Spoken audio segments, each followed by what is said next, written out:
स्वामी समर्थ. नमस्कार मंडळी, स्वागत आहे तुमचं आपल्या या मराठी यूट्यूब चॅनलमध्ये.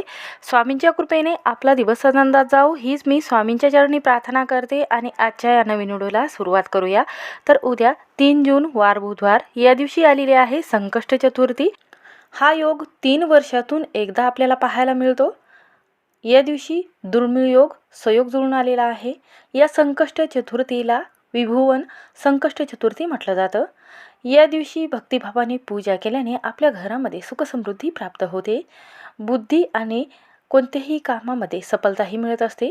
जी व्यक्ती या व्रताची पूजा आणि श्रद्धा मनोभावे आणि भक्तिभावाने करत असते त्यांचे जीवन जे आहे ते संतुष्ट होत असते आणि त्यांच्या जीवनातील जे कष्ट आहे तर ते कमी होतात. दारिद्र्य कमी होत असते. या दिवशी पूजा केल्याने आर्थिक शारीरिक व मानसिक संकट कमी होतात. कुंडलीतील ग्रहदोष व चंद्रदोष कमी होतो. अधिक मास दर 3 वर्षांनी एकदा येतो, त्यामुळे ही चतुर्थीसुद्धा 3 वर्षांनी एकदा आपल्याला पाहायला मिळत असते. या दिवशी विधीपूर्वक गणपती बाप्पाची जो कोणी व्यक्ती स्त्रिया घरातील पुरुष मंडळी आहेत तर ते मनोभावे या व्रताची पूजा करतो. मंदिरामध्ये जाऊन गणपती बाप्पाच्या चरणी मोदक अर्पण करतो आणि उपास केला जातो. तर हे व्रत केल्याने सर्व दुःख हे नाहीसे होतात. जीवनामध्ये आपल्या सुखसमृद्धीही आपोआपच प्राप्त होत असते. जीवनातील जे काही अडचणी आहे संकटे आहे तर ते एका क्षणात नष्ट होत असते. संकष्ट चतुर्थीची जी तिथी आहे तर ती कधी आहे तर पहा 4 तारखेला. तर पहा अधिक मासाचा कृष्ण पक्षातील चतुर्थी ही तिथी जी आहे तर ती बुधवारी 3 जून रोजी रात्री 9:22 चालू होणार आहे आणि ही चतुर्थी तिथी दुसऱ्या दिवशी म्हणजेच गुरुवारी रात्री 11:31 संपणार आहे. आणि चंद्रदेवाची वेळ जी आहे तर ती रात्री 9:54 आहे. म्हणून तुम्ही 10 वाजेपर्यंत हा उपवास सोडू शकता. तर पहा 3 जून म्हणजेच उद्या बुधवारी आपल्याला उपवास करायचा आहे. या दिवशी चंद्रदेवाची पूजा देखील करायची आहे. आणि चतुर्थी 4 जून रोजी दिवसभर असूनही चतुर्थीचे व्रत उपवास पूजा 3 जून रोजी आपल्याला करायचे आहे. अधिक महिन्यातील चतुर्थी तिथी ही दर 3 वर्षांनी आपल्याला पाहायला मिळत असते. म्हणून या चतुर्थीचे खूप महत्त्व वास्तुशास्त्रात सांगितले गेलेले आहे. या दिवशी आपण जे व्रत करतो तर मनोभावे जेव्हा व्रत केले जाते किंवा या मंत्राचा जप केला जातो तर सर्व मनातील इच्छा ह्या लवकर पूर्ण होत असतात. भगवान श्री गणपतीचा आशीर्वाद हा संपूर्ण कुटुंबावर लाभत असतो. जर तुम्ही महिन्यामध्ये येणाऱ्या प्रत्येक व्रताचं जे पालन जे आहे तर ते मनोभावे करता तर धार्मिक दृष्टीने हा दिवस जो आहे हा मुलांबाळासाठी आणि आपल्या घरातील जे संकट आहे तर ते कमी करण्यासाठी हा उपवास केला जातो. घरामध्ये आर्थिक स्थिरता चांगली नसेल किंवा पैशाची समस्या असेल किंवा तुम्हाला पैसे कुठं गुंतवायचे आहेत तर याची बुद्धीसुद्धा गणपती बाप्पा देत असतात. कारण या दिवशी काही प्रभावी उपाय केले जातात, सेवासुद्धा केल्या जातात. म्हणून आज या व्हिडिओमध्ये मी तुमच्यासोबत अशी माहिती शेअर करणार आहे जी इतकी प्रभावी आहे की आपल्या घरातील जे संकट आहे दुःख आहे हे आपोआपच कमी होऊन घरातली दारिद्र्य आणि गरिबी ही नाहीशी होणार आहे. म्हणूनच असा एक अतिशय प्रभावी असा एक उपाय शेअर करणार आहे. तर उद्या बुधवार अधिक मासातील संकष्ट चतुर्थी आहे. तर तुम्ही या दिवशी जर उपवास धरणं तुमच्याच्याने जमलं नाही तरीही चालेल, पण सकाळीच आपल्याला या झाडाचं एक पान घरामध्ये आणायचं आहे आणि असा एक दिवा लावायचा आहे. हा दिवा आणि हे पान घरामध्ये अशा पद्धतीने तुम्ही जर हा उपवास आणि ह्या पूजा अशा पद्धतीने जर तुम्ही केली तर कोणताही शत्रू जो आहे तर तो तुम्हाला त्रास देणार नाही. त्याचबरोबर घरातील दारिद्र्य गरिबी नष्ट होईल. म्हणून कोणत्या झाडाचं पान आणायचं आहे, कशा पद्धतीने या झाडाचं पानाची पूजा करायची आहे, कोणत्या वेळी हा उपाय आपल्याला करायचा आहे याबद्दलची संपूर्ण माहिती या व्हिडिओमध्ये मी तुमच्याबरोबर शेअर करणार आहे. त्यामुळे व्हिडिओ हा स्किप न करता शेवटपर्यंत नक्की पहा. चॅनलवर नवीन असाल तर नक्की सबस्क्राईब करा. कमेंटमध्ये ओम गण गणपतये नमः हा मंत्र लिहायला विसरू नका, ज्यामुळे तुमच्या कुटुंबावर गणपती बाप्पाचा आशीर्वाद हा कायमस्वरूपी राहील. आणि अशीच माहिती नवनवीन तुम्हाला पाहायची असेल तर बेल आयकॉनला नक्की प्रेस करा, म्हणजे जेव्हा कधी मी नवीन व्हिडिओ अपलोड करेन त्याचं नोटिफिकेशन सर्वात अगोदर तुम्हाला भेटेल आणि तुम्ही एक पण व्हिडिओ मिस करणार नाही.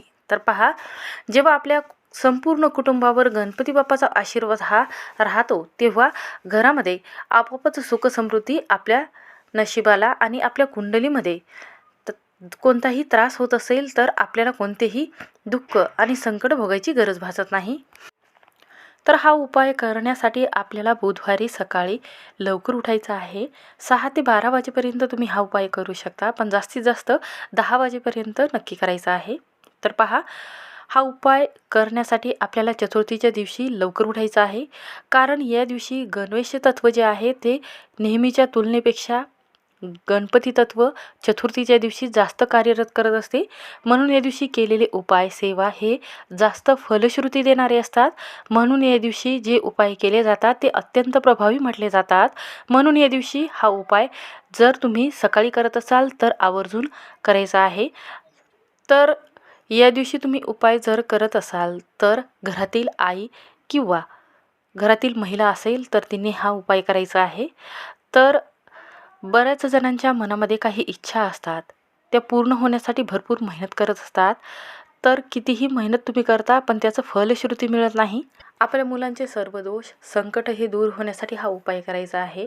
आपल्या मुलाच्या बुद्धीमध्ये प्रगती व्हावी, घरामध्ये सुखसमृद्धी येण्यासाठी आणि आपल्या कुंडलीमध्ये जे ग्रह आहे हा कमकुवत असेल तर हा मजबूत होण्यासाठी हा उपाय आपल्याला करायचा आहे.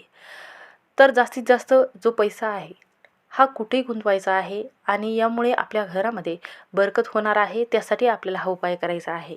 तर पहा, हा उपाय करण्यासाठी आपल्याला काय करायचं आहे, तर उद्या लवकर उठायचं आहे. आंघोळीच्या पाण्यामध्ये थोडंसं गंगाजल आणि जे लाल कुंकू आहे तर ते टाकायचं आहे आणि आंघोळ करून घ्यायची आहे.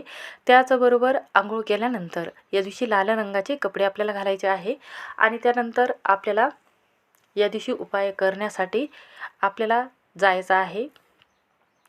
जे झाड आहे हे झाड वास्तुशास्त्रामध्ये इतकं पवित्र या झाडाला म्हटलं गेलेलं आहे. या झाडामध्ये साक्षात गणपती निवास करत असतात. कारण हे जे झाड आहे हे गणपती बाप्पाला खूपच प्रिय आहे, ज्याला आपण मंदार वृक्ष असं म्हणत असतो. या झाडाची फुले किंवा पानं हे गणपती बाप्पाला खूपच प्रिय आहे. या रुईच्या झाडामध्ये साक्षात गणपती निवास करत असतात. गणपती बाप्पा हे बुद्धीचे आणि ज्ञान देणारे देवता म्हटले जातात. संकटमोचन आणि संकट दूर करणारे देवता म्हणून ओळख आहे. तर या झाडाच्या पानामध्ये माता लक्ष्मीही वास करत असते. इतकं महत्त्व या रुईच्या पानाला आणि झाडाला दिलं गेलेलं आहे. तर पहा, आपल्याला रुईच्या झाडाचं एक पान घरामध्ये आणायचं आहे. आता जेव्हा तुम्ही हे पान आणायला जातात तेव्हा आपल्याला काय करायचं आहे, एक तांबे घ्यायचं आहे, त्यामध्ये थोडंसं लाल चंदन टाकायचं आहे आणि थोडंसं गूळ, साखर आणि कच्चं दूध टाकून आपल्याला काय करायचं आहे, हे पाणी जे आहे तर त्या झाडाला अर्पण करण्या अगोदर आपल्याला एक शुद्ध तुपाचा दिवा लावून घ्यायचा आहे. दिव्यामध्ये आपल्याला लाल चंदन टाकायचं आहे आणि त्यानंतर या रुईच्या झाडापाशी जायचं आहे. तिथे गेल्यानंतर सर्वात प्रथम झाडापाशी दिवा प्रज्वलित करून घ्यायचा आहे आणि त्यानंतर जल अर्पण करायचं आहे. आपल्याला वक्रतुंड महाकाय सूर्यकोटी समप्रभ निर्विघ्नं कुरु मे देव सर्व कार्येषु सर्वदा असा मंत्र म्हणायचा आहे. त्यानंतर हळदी कुंकू अर्पण करायचे आहे.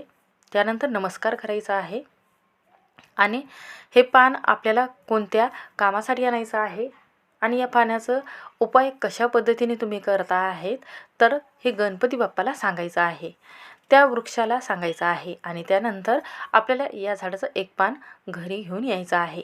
पान घरी आणल्यानंतर हे पान सर्वात प्रथम आपल्याला स्वच्छ गंगाजलाने धुवून घ्यायचं आहे, स्वच्छ कापडाने पुसून घ्यायचं आहे आणि तुमच्या देवघरातच बसून तुम्हाला हा उपाय करायचा आहे. आता हा उपाय करण्यापूर्वी सर्वात प्रथम गणपती बाप्पाची तुम्हाला पंचोपचारे विधीनुसार पंचामृताने पूजा करून घ्यायची आहे. आणि त्यानंतर काय करायचं आहे, जेव्हा तुम्ही अभिषेक करता तेव्हा ओम गण गणपती नमः हा मंत्र म्हणायचा आहे. आणि त्यानंतर काय करायचं आहे, नंतर एक शुद्ध तुपाचा दिवा लावून घ्यायचा आहे. आणि त्यानंतर आपल्याला काय करायचं आहे, गणपती बाप्पाला 21 दुर्वा अर्पण करण्या अगोदर आपल्याला हळद घ्यायची आहे. हळदीमध्ये आपल्याला 21 दुर्वा बुडवून घ्यायचे आहे. आणि त्यानंतर हे जे पान घेतलेलं आहे तर या पानाला आपल्याला हळदी कुंकू अर्पण करायचं आहे. त्यानंतर काय करायचं आहे, तुम्हाला गणपती बाप्पाला 21 मोदक अर्पण करायचे आहे. 21 गुळाचे किंवा तुम्ही जे लाडू बनवता खोबऱ्याचे तर ते दिले तरीही चालेल. त्यानंतर तिथे बसून तुम्हाला हा उपाय करायचा आहे. सर्वात प्रथम गणपती बाप्पाची पूजा करायची आहे. तर सर्वात प्रथम आपल्याला काय करायचं आहे, थोडंसं लाल चंदन घ्यायचं आहे आणि यामध्ये थोडंसं गंगाजल टाकायचं आहे किंवा पाणी टाकलं तरीही चालेल. त्यानंतर घट्ट असं आपल्याला जे गंध आहे तर तो तयार करून घ्यायचा आहे. आणि आपल्याला मनातील आपली जी इच्छा आहे, जसं की घरातील दारिद्र्य गरिबी नष्ट होण्यासाठी, किंवा एखादा शत्रू असेल, किंवा एखादी तुमची अडचण असेल, पैशाचा समस्या असेल, किंवा घरामध्ये कर्ज भरपूर वाढलेलं आहे, तुमच्या मनात जी काही इच्छा असेल तर या पानावर लिहायची आहे. जर एखादी इच्छा तुमच्या मुलाच्या बाबतीत असेल, शैक्षणिक बाबतीत असेल, तर त्यातील एक इच्छा आपल्याला या पानावर लिहायची आहे. आणि त्यानंतर दोन्ही साईडला आपल्याला स्वस्तिक हे काढून घ्यायचं आहे. स्वस्तिकची पूजा करायची आहे. आणि त्यानंतर आपल्याला हे जे पान आहे तर गणपती बाप्पाच्या चरणाजवळ अर्पण करायचं आहे. त्यावर 21 दुर्वा ज्या हळदीमध्ये बुडवून ठेवलेल्या आहेत तर त्या 21 दुर्वा त्यावर ठेवायच्या आहे. त्यानंतर त्यांना जास्वंदाची फुलं अर्पण करायची आहे. जर तुमच्याकडे गुलाबाचं फूल असेल ते सुद्धा तुम्ही अर्पण करू शकता.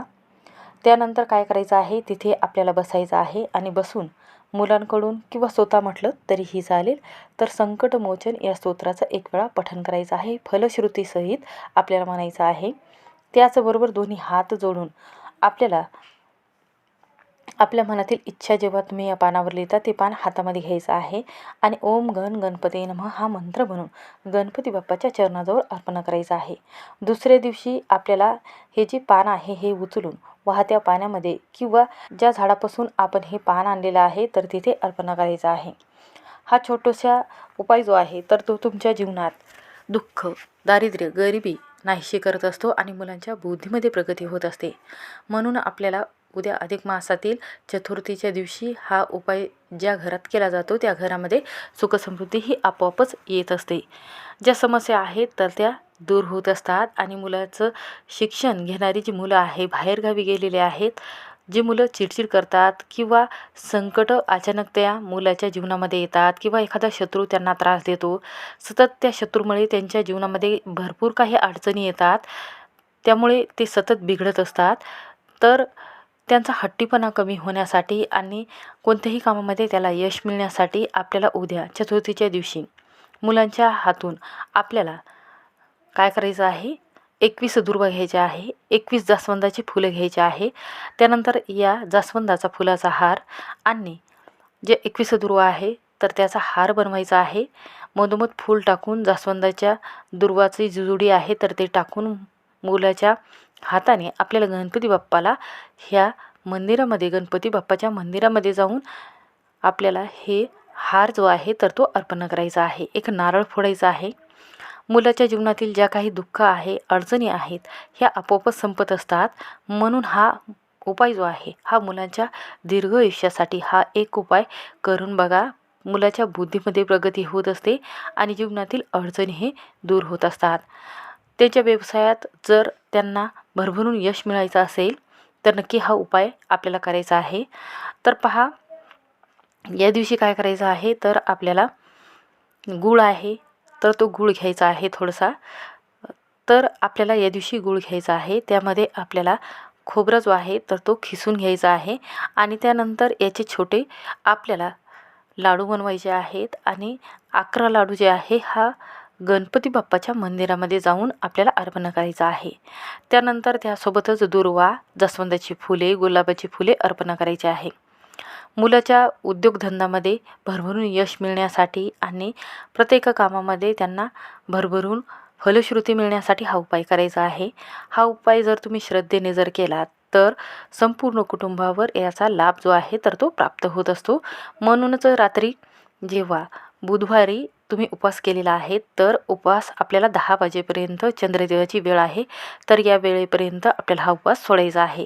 चंद्रदेवाला अर्घ्य द्यायचा आहे आणि त्यानंतर हा उपवास सोडायचा आहे. त्या अगोदर आपल्याला गणपती बाप्पाला नैवेद्य दाखवायचा आहे.